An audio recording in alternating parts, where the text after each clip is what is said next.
الرحیم السلام علیکم ورحمۃ اللہ وبرکاتہ۔ پیارے دوستوں اور عزیز بہنوں، میں ہوں یوسف ملک اور آپ دیکھ رہے ہیں دعوت جنت کا راستہ۔ دوستوں، آگے بڑھنے سے پہلے آپ سے گزارش ہے کہ ہماری ویڈیوز کو زیادہ سے زیادہ شیئر کریں، اور اگر ابھی تک آپ نے ہمارے چینل کو سبسکرائب نہیں کیا تو اس کو سبسکرائب ضرور کر لیں اور کمنٹس باکس میں اپنی رائے کا اظہار کریں۔ اس لیے بیٹھ گئے۔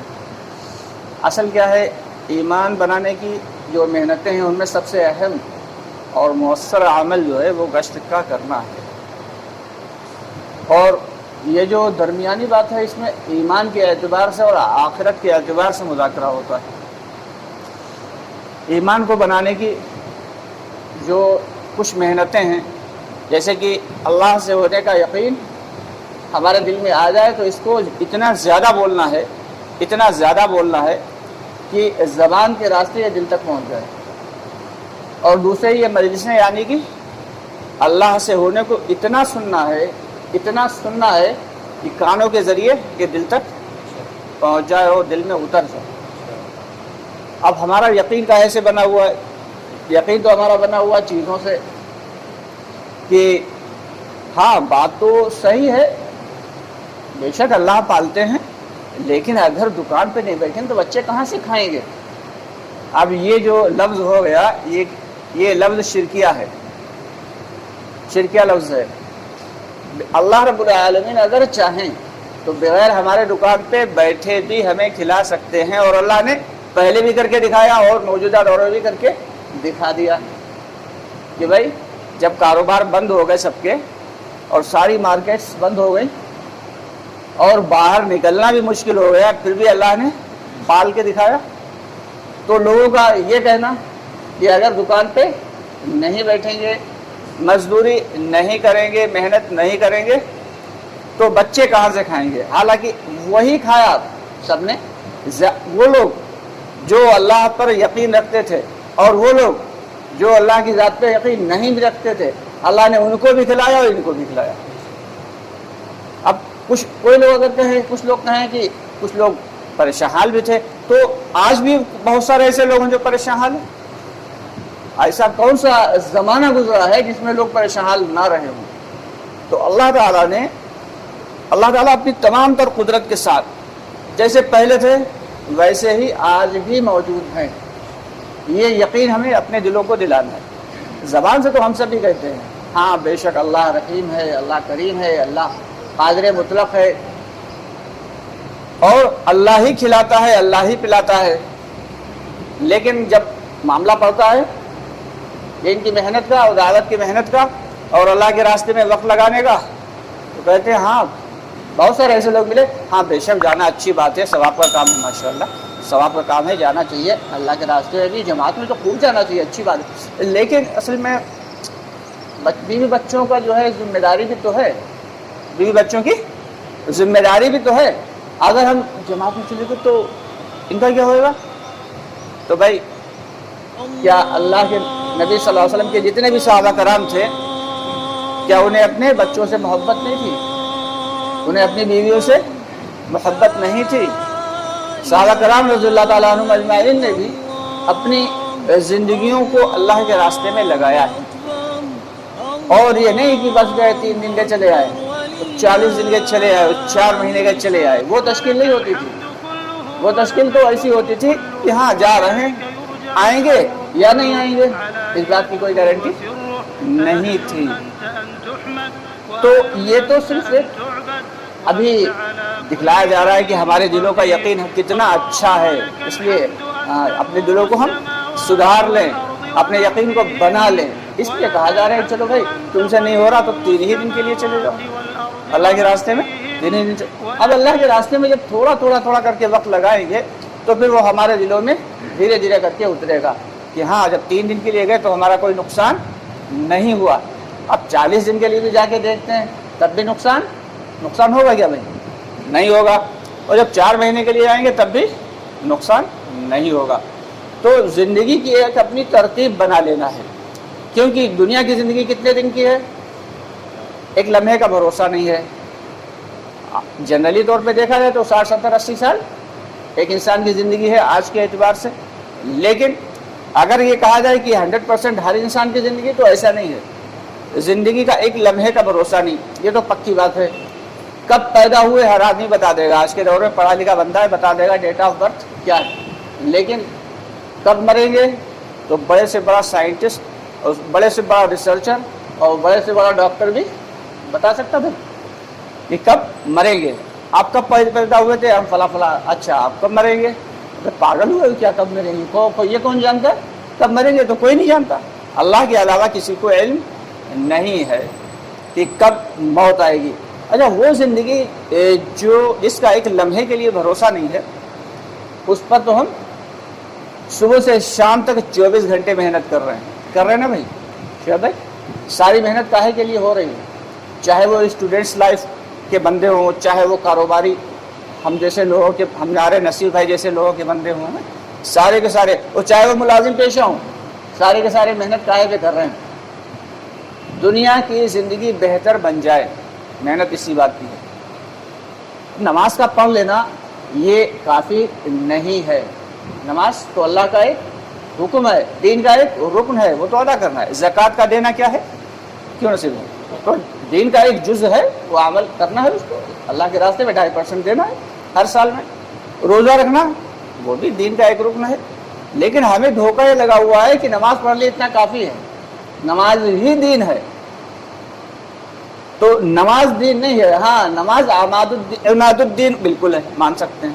کوئی کہے نماز دین ہے تو یہ غلط ہے۔ کوئی کہے نماز عماد الدین ہے یعنی دین کا ستون ہے، ہاں یہ تو حدیث ہے بھائی، یہ صحیح بات ہے۔ تو ہمیں یہ دھوکہ شیطان نے لگا دیا کہ بس نماز پڑھو اتنا کافی ہے، ابھی تمہیں کیا ضرورت جماعت میں جانے کی؟ ہاں تم تو ماشاءاللہ نماز تو پانچوں وقت جاتے ہو، تمہیں کیا ضرورت جانے کی؟ اکثر آپ کو کہتے ہوئے لوگ مل جائیں گے، نماز تو ماشاءاللہ 5 ٹائم کی جاتے ہو، تمہیں جانے کوئی ضرورت نہیں جماعت میں، تو آدمی بیوی بچے دیکھو، اپنا کاروبار دیکھو، برباد ہو جائے گا سب۔ تو بھائی ایسے ہمیں بہت سارے لوگ ملیں گے، یہ کہنے والے بہت سارے لوگ ملیں گے۔ تو ہمیں ایسی باتوں سے احتراز کرنا ہے، بات کو سمجھنا ہے کہ اللہ تعالیٰ نے دنیا میں بھیجا ہے تو صرف کاروبار، کھانا کمانا، نماز پڑھ لینا اور اس کے بعد بیوی بچے پال کے مر جانا، اس کے لیے نہیں بھیجا ہے۔ اللہ تعالیٰ نے ہر ایمان والے بھائی کو کلمے کی محنت کے لیے بھیجا ہے، دعوت کی محنت کے لیے بھیجا ہے۔ دعوت کی محنت کیا ہے؟ کہ اعلیٰ کلمت اللہ، اللہ کے کلمے کو بلند کرنا، ہر ایمان والے بھائی کے دلوں میں کلمے کی حقیقت آ جائے۔ نماز تو ہماری آج کل کیسی ہے؟ نماز تو ہم پڑھ رہے ہیں، لیکن نماز کیسی ہے کہ ہماری نماز سے ہمارے مسائل حل ہو رہے ہیں؟ نماز کیا ہے؟ نماز تو اللہ کا دیا ہوا وہ انعام ہے کہ جب صحابہ کرام کو نماز دی گئی تو صحابہ کرام رضی اللہ تعالیٰ عنہم اجمعین خوش ہو گئے اور بے تحاشا خوش ہوئے کہ اب تو اللہ تعالیٰ سے لینے کا، براہ راست لینے کا ذریعہ مل گیا، براہ راست لینے کا ذریعہ مل گیا۔ اور انہوں نے صرف خوشی نہیں ہوئے، انہوں نے یہ کر کے دکھا دیا، صحابہ کرام نے یہ کر کے دکھا دیا۔ یہ ایک صحابیہ ہیں، وہ ابھی تازی ایمان میں داخل ہوئی، ان کا ایک چھوٹا سا بچہ ہے 7-8 سال کا، 10 سال کا، اور اس بچے کا اچھا اس وقت دور یہ تھا کہ بچے کو جو ہے وہ 8-10 سال کا تھا تو وہ صحابی رضی اللہ تعالیٰ عنہ اجمعین کے ساتھ رہتا تھا، اور جو ماں تھیں وہ جو جہاں پہ مستورات کا تعلیم ہوتی تھی وہاں پہ رہتی تھیں، تو اپنے ملتے جلتے بھی تھے اور ہر وقت ساتھ میں نہیں رہتے تھے۔ اچانک وہ بچہ بیمار ہوا، اس کا انتقال ہو گیا۔ اب 8-10-12 سال کا بچہ تھا، اس کا انتقال ہوا۔ اب صحابہ کرام رضی اللہ تعالیٰ عنہم اجمعین نے اسے جو ہے تیار کر دیا، غسل وغیرہ دے کے اسے کفن وفن دے کے تیار کیا۔ اللہ کے نبی صلی اللہ علیہ وسلم کو خبر کی کہ یا نبی اللہ یا رسول اللہ صلی اللہ علیہ وسلم، فلاں فلاں جو صحابیہ ابھی ایمان میں داخل ہوئی تھیں ان کا یہ بچہ ہے، اس کا انتقال ہو گیا ہے۔ تو آپ نے فرمایا کہ اس کی ماں کو خبر کر دی؟ کہا نہیں، ابھی تو نہیں، کسی کی ہمت نہیں پڑ رہی اس کی ماں کو خبر کرے۔ کہا نہیں، اس کی ماں کو بتا دو جاتے۔ تو مذکورات کے ذریعے ان کی ماں کو خبر کروائی گئی۔ اب وہ آئیں اپنے بیٹے کو دیکھنے، تو ان کا یقین ایسا بنا ہوا تھا، حالانکہ ابھی دین کی تعلیم وہ حاصل کر رہی تھی، یقین اللہ کی ذات سے ایسا جڑا ہوا تھا کہ انہوں نے اللہ تعالیٰ کے سامنے دعا کی نماز پڑھ کے اللہ سے دعا کی یا اللہ میں یہ میرا جو بچہ ہے یہ جو آپ نے لے لیا تو بے شک یہ آپ کے حکم سے اس کا انتقال ہوا، لیکن لوگ مجھے طعنہ دیں گے کہ تو نے ایسے دین کو اختیار کر لیا کہ جس کی نحوست نعوذ باللہ من ذالک کی وجہ سے تیرے اس بچے کو جو ہے تیرا بچہ مر گیا۔ تو اللہ تعالیٰ اس دین کی بے عزتی مجھے پسند نہیں ہے، تو اللہ تو جب قادر مطلق ہے تو جیسے تو نے اسے لیا ہے ایسے ہی واپس بھی کر دے۔ ابھی ان کی دعا مکمل ہوئی تھی کہ فرماتے ہیں کہ بچہ جو کفن میں لپٹا ہوا تھا اچانک اٹھ کے بیٹھ گیا، زندہ ہو گیا، اور یہی نہیں کہ زندہ ہوا وہ 2 4 6 سال زندہ رہا ہو، بلکہ اس کی کافی لمبی عمر ہوئی، کافی ضعیف ہو کے ان کا انتقال ہوا، اور دین کی محنت میں انہوں نے خوب اپنی زندگی صرف کی۔ تو انہوں نے صحابہ کرام اور صحابیات نے اپنی زندگی کو ایسا بنایا تھا اور اپنی نمازوں کو اتنا بہترین کر لیا تھا کہ اللہ تعالیٰ سے ڈائریکٹ براہ راست لینے کا طریقہ آ گیا تھا، اور ہم نے نماز کو ایک دین کا پورا دین ہی سمجھ لیا، بس گئے نماز پڑھ لی اور ہاں الحمدللہ اتنا کافی ہے۔ شیطان نے ہمیں دھوکے میں ڈال دیا۔ نماز تو اتنی قیمتی چیز ہے، ایسی عظیم دولت ہے کہ ہمیں نماز مل گئی، ہم نے نماز سیکھ لی، اب ہمیں کسی کی ضرورت نہیں ہے، کوئی مسئلہ آ جائے 2 رکعت نفل پڑھی اور اللہ سے ڈائریکٹ لے لیا۔ ایک صحابی ہیں اللہ کے راستے میں جا رہے ہیں کئی صحابیوں کے ساتھ، وہ اچانک جو ہے ان کا خچر گرا زمین پہ اور مر گیا۔ اب دوسرے ساتھی کہنے لگے ارے آ جاؤ میرے اپنا سامان لے کے میری سواری پہ آ جاؤ، کہنے لگے نہیں تم چلو ہم آتے ہیں۔ ایک عام بات تھی، کیا کوئی ایسی بڑی بات نہیں تھی، تم چلو ہم آتے ہیں۔ اب وہ چلے گئے اور انہوں نے جلدی سے 2 رکعت نفل پڑھی، اللہ سے دعا کی اللہ تو اسے قیامت کے دن تو اٹھائے گا، میرے کسی کام نہیں آئے گا، پھر سے تو اسے زندہ کر دے گا، ہاں اگر آج تو نے اسے زندہ کر دیا اس خچر کو، اس سواری کو، تو بے شک یہ میرے کام آ جائے گا۔ اب انہوں نے ایسے دعا کی کہ اللہ تعالیٰ نے ابھی وہ دعا ان کے چہرے پہ انہوں نے ہاتھ پھیرے تھے، کان پھڑپھڑاتے ہوئے خچر اٹھ کے کھڑا ہو گیا۔ تو یہ تھی نماز کی ناممکن کو ممکن کر لینا، ناممکن کام کو ممکن کر لیا کرتے تھے صحابہ کرام۔ اور ایک ہماری نمازیں ہیں کہ اگر آج ہم سے کوئی کہے گھر پہ جائیں کہ بھائی ہمارے گھر پہ کہا جائے آٹا نہیں ہے، پیسے بھی نہیں ہے جیب میں، تو کیا کریں گے؟ چلو پھر ایسا کرتے ہیں نصیر بھائی سے ادھار لے لیتے ہیں، ہاں نصیر بھائی سے ادھار لے لیتے ہیں 10 کلو، کام چل جائے گا۔ ایک صحابی ہیں پہنچے اپنے گھر پہ، ان کی بیوی بولی گھر پہ کچھ کھانے کو نہیں ہے، کہا اچھا، تو انہوں نے یہ نہیں کہا چلو پڑوس میں دکان سے ادھار لے آتے ہیں، سیدھے کہاں گئے بھائی؟ مسجد پہنچے، 2 رکعت وضو کیا، 2 رکعت نفل نماز پڑھی اور اللہ سے دعا کی، اور بھی یقین کے ساتھ آئے گھر پہ، بولے ہاں کیا کچھ انتظام ہوا؟ بتاؤ کہاں گئے تھے؟ نماز پڑھنے گئے تھے، انتظام کرنے کہاں گئے تھے؟ لیکن دل میں یقین تھا کہ روزی دینے کے کس نے وعدہ کیا؟ اللہ نے۔ روزی تو اللہ اب کہاں سے دیں گے یہ اللہ جانے، ہمارا جو کام ہے وہ ہم نے کیا۔ آئے پوچھ رہے ہیں گھر پہ کچھ انتظام ہوا؟ کہا نہیں ابھی تو نہیں ہوا۔ پھر سے گئے، پھر سے 2 رکعت نفل پڑھی اور دعا کی اللہ سے، اور پھر آئے گھر پہ، پھر پوچھ رہے ہیں کیا کچھ انتظام ہوا؟ کہا نہیں ابھی تو نہیں ہوا۔ تو کہنے لگے اللہ کا فرمان اور حضور پاک صلی اللہ علیہ وسلم کا جو حکم ہے وہ بالکل صحیح ہے، ہماری نماز میں کمی ہے۔ اور اگر ہم لوگ ہوتے ہیں تو کیا کہتے ہیں؟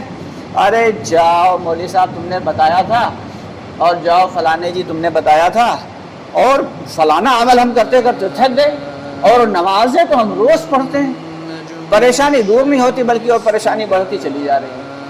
اچھا پریشانی بڑھتی کیوں چلی جا رہی نماز پڑھنے کی وجہ سے؟ یہ بھی چلیے آج صاف کر ہی دیتے ہیں کہ ہم نمازیں پڑھ رہے ہیں پھر بھی پریشانیاں ہماری کیوں بڑھ رہی ہیں، اس کا بھی ریزن ہے۔ چلیے اس سے پہلے والی بات کو پہلے مکمل کر لیتے ہیں۔ تو اس میں کیا تھا کہ وہ صحابی گئے، پھر سے انہوں نے کیا کہا کہ ہماری نماز میں کمی ہو سکتی، اللہ کے وعدوں میں کوئی کمی نہیں ہو سکتی۔ تو سب سے پہلے انہوں نے گئے، پھر سے وضو کیا اور پھر سے اچھے سے نماز پڑھی اور پھر سے اچھے سے دعا کی، کہا چلو اب گھر پہ چلتے ہیں دیکھتے ہیں۔ پھر آئے گھر پہ، پوچھا بیوی سے کیا کچھ انتظام ہوا؟ بیوی نے اشارہ کیا، اب بیوی کھڑی کیا کر رہی ہیں، جتنے بھی گھر کے کنستر ونستر تھے سب بھر رہی تھیں آٹا، چکی جو کونے میں رکھی ہوئی تھی وہ اپنے آپ چل رہی تھی۔ آج ہمارے گھر کی چکی اگر اپنے آپ یا مکسی اپنے آپ چلنے لگ جائے تو اثرات ہیں گھر کے اوپر، چلو کسی عامل صاحب سے مل لیتے ہیں، ارے اپنی آپ مکسی چلنے لگی اور اس میں مسالہ پتہ نہیں کہاں سے آ گیا اور مسالہ اپنے آپ پسنے لگا. اور وہ صحابی کرام تھے کیا، وہ اچانک جو ہے چکی چلنے لگی اور اس میں سے اپنے آپ آٹا گرنے لگا. وہ اپنے آپ آٹا گر رہا، وہ وہیں دوڑتی ہوئی. وہ سمجھ گئے کہ ہمارے شوہر نامدار جو گئے ہیں مسجد، یہ انہی کی دعا کا اثر ہے. تو جتنے بوریوں بریاؤ کنسٹر تھے سب بھر لیے، وہ چکی چلے جا رہی، وہ آٹا گرے جا رہا. اب انسان کے اندر ایک جستجو بھی ہوتی ہے کہ یار یہ آٹا آ کہاں سے، اس میں کوئی گیہوں تو ڈال نہیں رہا ہے، اس چکی کو کوئی چلا تو رہا نہیں ہے، پھر یہ آٹا آ کہاں سے رہا ہے. تو انہوں نے جو ہے چکی کے دونوں پارٹوں کو اٹھا کے دیکھا تو 6-7 گیہوں کے دانے صرف پڑے ہوئے، اور آٹا کہاں سے آ رہا تھا؟ اللہ کے خزانوں سے آ رہا، اللہ کے خزانوں سے آ رہا. تو کیا وہ اللہ تعالیٰ زیادہ قدرت والے تھے اور آج سے کیا نعوذ باللہ کم قدرت والے ہیں؟ آج بھی تو اتنے تو قدرت والے ہیں. آج بھی تو اپنے آپ گھر میں مکسی چل سکتی ہے، آج بھی اپنے آپ جو ہے اپنے آپ گیس کا چولہا آن ہو سکتا ہے، اور آج بھی اپنے آپ توا چڑھ سکتا ہے، اور آج بھی اپنے آپ جو ہے روٹی بن سکتی ہے، اور اللہ تعالیٰ چاہے تو ڈائریکٹ دسترخوان سے اتر بھی سکتا ہے. اللہ آج بھی اتنے ہی قدرت والے. اچھا اب بات چلتی ہے یہ کہ ہاں معلوم ہے بہت زیادہ نمازیں پڑھتے ہیں، نماز دیکھا ہے نماز پڑھنے والوں زیادہ تر پریشانی گھما کرتے ہیں. ہم نے کئی لوگ ایسے ملے، ان سے بات چیت ہوئی، کیا الگ الگ قسم کے لوگوں سے ملاقات ہوتی ہے، کچھ ڈانٹ بھی دیتے ہیں اور کچھ طنز بھی کر دیتے ہیں. معلوم ہے دیکھا ہے پریشانی گھما کرتے ہیں نماز پڑھنے والے، نعوذ باللہ. جبکہ اللہ کا وعدہ تو نمازوں کے اوپر ہے اور اعمال کے اوپر ہے. تو کچھ لوگ ایسے مل جاتے ہیں، آپ کو بھی ملیں گے اور بلکہ ملے ہوں گے، کہ وہ کہیں گے کہ نماز بہت دن سے پڑھ رہے ہیں لیکن کوئی فائدہ نہیں ہوا، بلکہ اور نقصان میں چلے جا رہے ہیں.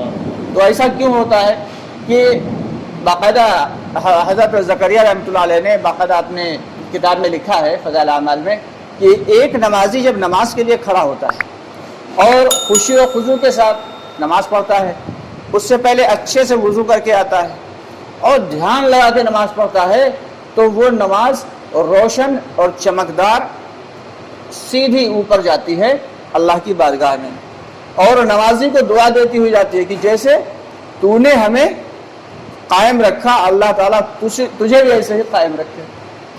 جیسے تو نے مجھے چمکدار بنا دیا، اللہ تعالیٰ تجھے بھی دنیا میں روشن کر دے. دعا دیتی ہوئی جاتی ہے.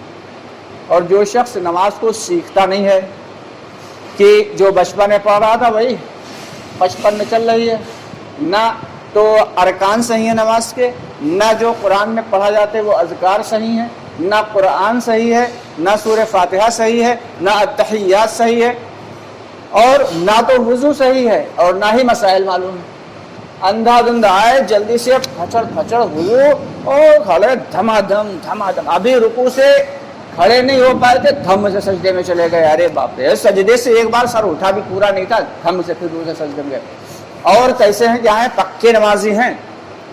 ایک مرتبہ ہماری ایک جماعت چل وقت لگا رہے تھے ہم لوگ ایک دوسرے شہر میں، ایک صاحب کو دیکھا اتنے نفل کے شوقین تھے، ماشاءاللہ اتنے نفل کے شوقین تھے کہ کم از کم وہ ایک ہی وقت میں ہم نے ان کو دیکھا ہے 50-60 نفلیں پڑھتے ہوئے. ادھر نماز 2 رکعت نفل، پھر ادھر نیت مکمل، پھر 2 رکعت، 50-60 رکعت. اتنے شوقین. لیکن ان کی ایک کمی دیکھ کے دل میں اتنی تکلیف ہوئی کہ کاش کہ ہم لوگوں کی اجازت ہوتی تو ان کو بتا بھی دیتے کہ وہ رکوع سے ابھی ان کا سر اٹھتا نہیں تھا کہ سیدھے سجدے میں چلے جاتے تھے. جبکہ رکوع کے بعد سیدھے کھڑے ہونا کیا ہے بھائی؟ واجب ہے. قوما کرنا کیا ہے بھائی دانش؟ واجب ہے. دونوں سجدوں میں سکون اور اطمینان کے ساتھ بیٹھنا کیا ہے؟ واجب ہے. یہ 2 کام اکثر لوگوں سے چھوٹ جاتے ہیں. اور جب واجب چھوٹ جاتا ہے تو کیا نماز ہو جائے گی بھائی؟ کیوں بھائی نماز ہو جائے گی؟ نماز نہیں ہوئی. یا تو سجدہ سہو کر، اور اگر سجدہ سہو نہیں کر رہا، اب جب معلوم ہی نہیں ہے کہ یہ واجب ہے تو سجدہ سہو کیسے کرے گا؟ ایسے پڑھ رہا نماز. تو فرماتے ہیں کہ جو شخص بغیر سیکھے ہوئے اور ایسی ہی نماز جلد بازی والی اور بغیر دھیان والی پڑھتا ہے تو نماز اس کو بددعا دیتی ہوئی جاتی ہے، اور کسی اس کے وہ سر سے ایک بالشت بھی اوپر نہیں اٹھتی، اور پرانے کپڑے کی طرح لپیٹ کے اس کے نمازی کے منہ پہ مار دی جاتی ہے. اور نماز اس کو بددعا دیتی ہوئی آتی کہ جیسے تو نے مجھے برباد کیا خدا تجھے بھی ایسے ہی برباد کر دے۔ اب اندازہ لگائیے یہ شخص نمازی تو ہے لیکن پھر بھی پریشان کیوں رہتا ہے اور مزید اور پریشانیاں۔ ایک تو اس نے نماز پڑھی اور اس کے بعد پھر دعا کر رہا ہے، اور وہ جو نماز پڑھی وہ نماز اس کے لیے حق میں کیا کر رہی ہے؟ بد دعا کر رہی ہے۔ تو یہ سکون میں رہے گا یا بے سکونی میں رہے گا؟ تو یہ مسئلہ ہے۔ اس لیے ہم لوگ جو ہے بہت سارے ہمارے بھائی ایسے دیکھے ہوئے کہ نماز بھی پڑھتے ہیں پھر بھی پریشان، آخر کا تنگ ہو کے نعوذ باللہ اللہ معاف کرے چھوڑ بھی دیتے ہیں۔ تو کوئی بھی عمل کرنا ہے دین کا تو اسے سیکھ سیکھ کے کرنا ہے۔ اب ہمارا یقین اللہ کی ذات سے جڑا ہوا ہو اور ہماری نماز جو ہے وہ ویسی ہو جیسی صحابہ کرام رضی اللہ تعالیٰ عنہ اجمعین کی نماز تھی، ایسی نماز ہونا چاہیے کہ ایک مرتبہ ایک صاحب آئے اور حضور پاک صلی اللہ علیہ وسلم کے سامنے کھڑے ہوئے اور نیت باندھی، نماز پڑھی۔ آپ صلی اللہ علیہ وسلم نے فرمایا اے فلاں تم نے نماز نہیں پڑھی، نماز پڑھو۔ انہوں نے پھر سے نماز پڑھی۔ کہا آپ نے فرمایا تم نے نماز نہیں پڑھی، نماز پڑھو۔ یہ نہیں کہا تم نے نماز صحیح نہیں پڑھی، فرمایا تم نے نماز پڑھی ہی نہیں۔ پھر انہوں نے تیسری مرتبہ نماز پڑھی۔ اس کے بعد پھر اللہ کے نبی صلی اللہ علیہ وسلم جب یہی فرمایا تو کہنے لگے یا رسول اللہ مجھے اس سے بہتر نماز پڑھنا نہیں آتی، مجھے نماز سکھا دیجیے۔ تو نماز صحابہ کرام نے کیا کیا تھا بھائی؟ سیکھی تھی۔ اور ہم لوگوں نے کب سیکھی تھی؟ بچپن میں سیکھی تھی، بلکہ بچپن میں اگر نہیں سیکھی تھی تو دوسروں کو دیکھ دیکھ کے سیکھ گئے۔ دوسروں کو دیکھا رکن چلے گئے تو رکن چلے گئے، اور اگر سجدے میں چلے گئے تو سجدے میں چلے گئے، اور بیٹھ گئے تو پھر بیٹھ گئے۔ تو یہ نماز ایسی نہیں، نماز کے مسائل معلوم ہونا چاہیے، نماز کے ارکان صحیح ہوں، نماز کے اذکار صحیح ہوں، نماز کا ظاہر صحیح ہو، نماز کا باطن صحیح ہو۔ جب یہ نماز اس طریقے سے ہم پڑھیں گے وقت اور اہتمام کے ساتھ، باقاعدہ اللہ کے گھر میں جا کے اور دھیان کے ساتھ، پھر وہ نماز ہماری نماز بنے گی، پھر اس سے ہمارے مسائل حل ہوئیں گے۔ پھر ہم پڑھیں گے 2 رکعت اور مانگیں گے اللہ سے، اللہ بلا واسطہ عطا فرمائیں گے۔ اور یہ سب کب آئے گا بھائی؟ یہ سب ہو جائے گا گھر پہ بیٹھے بیٹھے تو ہو ہی جائے گا۔ کیوں بھائی؟ کہاں ہوئے گا؟ دوا کی ضرورت ہے تو کہاں جائیں گے؟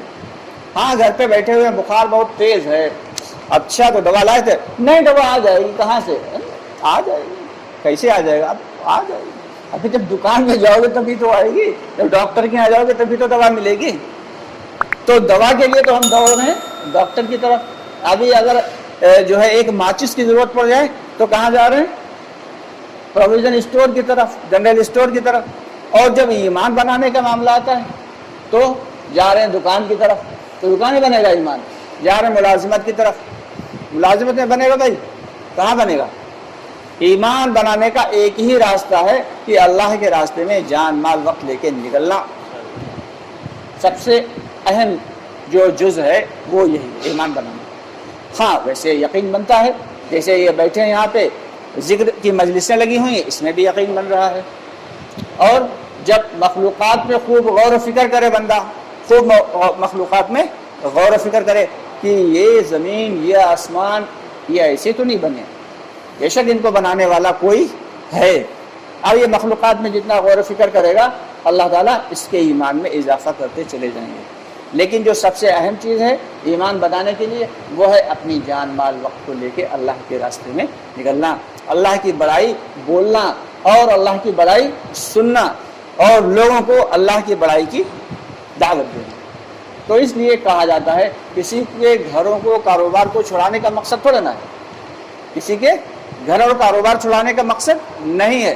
کچھ لوگ کہتے ہیں اما جا ہمیں اپنی پریشانی میں بیوی بچے کہاں چھوڑ کے جائیں گے۔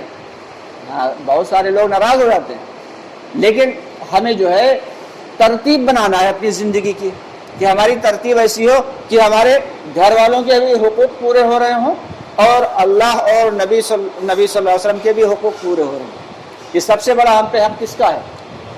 اللہ کا ہے، کہ اللہ نے ہمیں انسان بنایا۔ کتا بنا دیتا تو کیا ہوتا ہے؟ کیوں بھائی؟ کوئی ادھر سے ڈیلا مارتا اور کوئی ادھر سے اڈا مارتا اور کوئی ادھر سے ڈنڈا مارتا۔